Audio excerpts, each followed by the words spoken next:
Hello caffeine fiends and welcome to another coffee review video for www.getbean.com. I'm Vince the Mean Bean Machine and today we're looking at South Coast Roast's Riptide, Indonesia. Now, South Coast Roast are roasters based on the South Coast. I believe in the Hampshire area. Roasters or a roastery started by two women, which is in the coffee industry a novelty in and of itself. Let me rephrase that. That's not a novelty. That sounds awful, but it's rare for women roasters to come to the fore. I know you have girls who grind beans, who are kind of pushing female roasters, female growers in the industry. And then outside of that, I can't think of any more off the top of my head specifically kind of women-led. So South Coast Roast is one of those rare few based in Hampshire. I think I already said that. And what they do with their Riptide roast, which is what this is Riptide Indonesia, is I believe they circulate kind of through different growers from different parts of the globe to basically highlight different coffees and different growers, which is a great idea. So it's a single origin every time, and then you have kind of Riptide Indonesia, Riptide Kenya, Riptide wherever. So this is the Riptide Indonesia, which I was intrigued by because I don't think I've had much, if any, from Indonesia, any coffee. I don't know a lot about Indonesia, and I was like, okay, let's get on board with this. So I bought the bag of coffee, £12 for 250 grams, free delivery though. So you know, this is the new pricing for coffee. You're buying independent specialty coffee. That's your pricing. But what is a good thing is with your bag of beans comes a little note thing. So out of 5, it tells you sweetness, acidity, body, and this apparently has 5 out of 5 acidity, very acidic. 4 out of 5 sweetness, sweet and acidity, and 4 out of 5 body. So very interesting, very interesting. The tasting notes: caramelized pecan,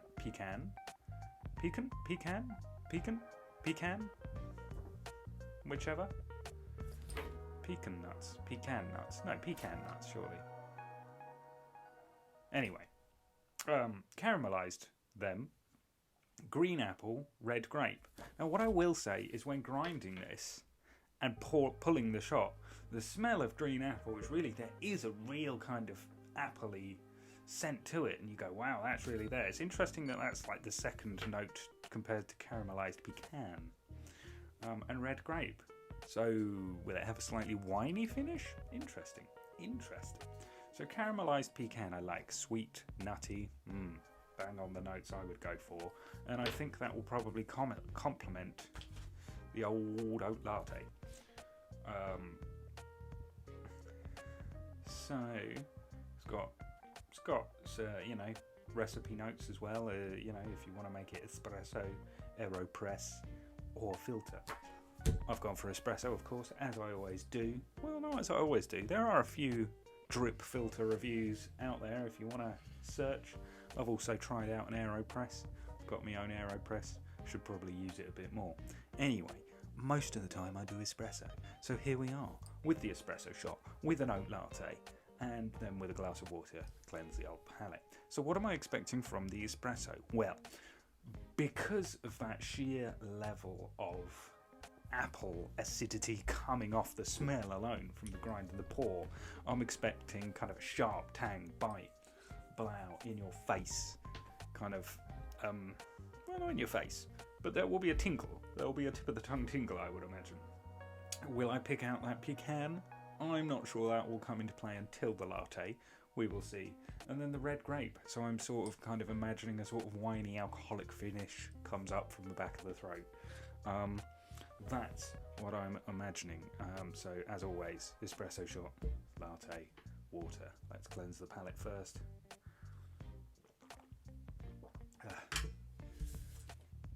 Right. Chin chin. Interesting that grape smell comes through a bit more after time. The I'm coughing now. The green apple has died off a little, but that grape comes through a bit more. There is a very sweet grape note there. So let's see what comes to the fore on the tongue. As predicted, that acidic tip of the tongue tingly. But there is a certain sweet smoothness to it that I wasn't expecting. And almost there is a red grape, but not wine, more wine gum, if you see what I mean. There is a sweet, sugary richness that's not the kind of alcoholic clutching that I thought would be there. It's weird in terms of you get this intense acidity and then a sweetness follows, which is really nice actually. But it's not of the same palate. You get the apple acidity and then a grape sweetness. Strange. Not like bizarre strange, just... Now, let me rephrase, not unpleasant strange, but it is a bit bizarre. It does not unsettle me, but it is not expected. Yeah. Yeah, but that acidity is the first thing you notice. So, unsurprising that they said kind of 5 out of 5 for acidity. Because that's the real kind of impact there. It's very, very full-bodied for an espresso shot. Very full-bodied. Really kind of fills the mouth. The mouthfeel is very strong and coats the tongue and all over the mouth. So yeah, really, really interesting espresso shot. Would I drink that as espresso? Yeah, if I wanted to wake up, I'd be like, acid, that is waking me up. But I think the sweetness there is also takes it beyond that sort of wake up coffee into that tasting zone of, oh yeah, this is nice, this is pleasant. Despite the initial kind of acidity, the initial bite, there's a real sweetness to this. So I think the connoisseur of espresso might be really intrigued by that. But I'm not an espresso drinker greatly. This is my bread and butter. It's not. I don't drink coffee for a living. I wish I did. I write for a living, which I love doing. Just in case my employers are watching. I'm not. Don't get rid of me just because I want to drink coffee. Anyway, what I mean is I like oat latte. Oat latte is... or milkier drinks. If it's really good coffee, you don't want that much milk, do you? So I like a flat white. But when I'm at home, I make the oat lattes. Get the big mug out. Nice milky drink. Anyway, cleanse the palate. Oh. What's interesting is because of that acidity, that is one of those coffees you do go, need a bit of water with that. Always hydrate when you caffeinate. So what am I expecting from this oat latte? Well, I'd love that caramelised pecan to come through. A sort of rich, nutty, but sweet flavour would be perfect for a latte. And then that acidity to be dialed back, which I imagine will happen anyway, naturally with the oat milk. And then that sweetness just to push through. So it becomes just caramelly and nutty. But then why am I drinking Indonesian coffee if that's what I want? Why aren't I just sticking with my regular Colombians? Who knows? Who knows? What does this hold? What does the future hold for any of us? God knows. Anyway, here's the coffee. Oh, bloody hell. That is super nutty. Super nutty. Oh, wow. That is gorgeous. That is a gorgeous coffee. Ooh. There's almost a very slight citrus tone right at the end. But as a latte, firstly, I'm really chuffed with how the milk came out. My pour wasn't great, but the milk came out nicely. But yeah, caramelised pecan, because there is a real rich nuttiness to it. It's not... And there is a sweetness and a smoothness. So caramelised pecan is almost bang on the money in terms of you don't go kind of, there's not that kind of savoury, nutty, umami taste. There's a sweet but rich, nutty, woody, sink your teeth into that. Evocation of pecan pie sort of warmth to it. And I wasn't expecting it to be so nutty and so rich and well-rounded. I mean, I was told. It's all there in the tasting notes. But good God. I am impressed. So yeah, that nuttiness really sits on top. That acidity sort of really disappears. But then I guess just comes through right at the end. Like I said, slightly citrusy almost. I think that might just be me. Let's give it another sip. It's a real warmth of nuttiness and caramel.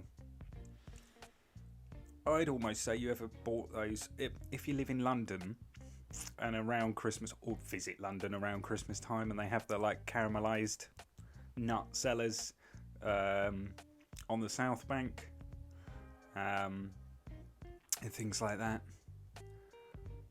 There's almost a flavour to that, as if you buy, you get them in little paper cups, and it's really nice on a cold day if you're there watching fireworks or whatever. And it sort of reminds me of that sort of sweet honeyish caramelized initial sweetness, and then a crunch of nuttiness, and that's gorgeous. And then just right at the end, just a little peek of, oh yeah, I remember this was supposed to be acidic, because it's gone, and then right at the end, just whoop, which is nice. It's nice. You can't just sit back and be like, take it for granted. So I am really impressed by that. Really impressed. And you know what? My snobbishness, my inherent snobbishness about Asian coffee. I'm gonna admit it. I have a bit of a snobbishness about Asian coffee. Largely through ignorance. I don't know enough about it. I know like Vietnamese are the big kind of producers Vietnam is a big producer in the region, and they tend to produce kind of Robusta. And then outside of that, I know there's a few Chinese coffees floating around, and it's absurd, because within that area of Asia that falls into that sort of equatorial region where coffee should grow, they should be banging out great coffees. Indonesia evidently is. So I need to start paying more attention, being less snobby, and getting on this train, because that is a hype coffee. I love it. I'm going to be honest. Great. Fantastic. I'm going to go away and write up some notes about it, reassess what I think about, Indonesia and its coffee. And in the meantime, do hit those like and subscribe buttons. If you're watching this on YouTube, there'll be a little like panel in the corner to subscribe. Hit that. Like, subscribe, comment. What coffees are you drinking this Christmas season? It's really cold out at the moment as well. Do you think that affects your coffee drinking? Anyway, see you in a bit. Where do we position South Coast Roasts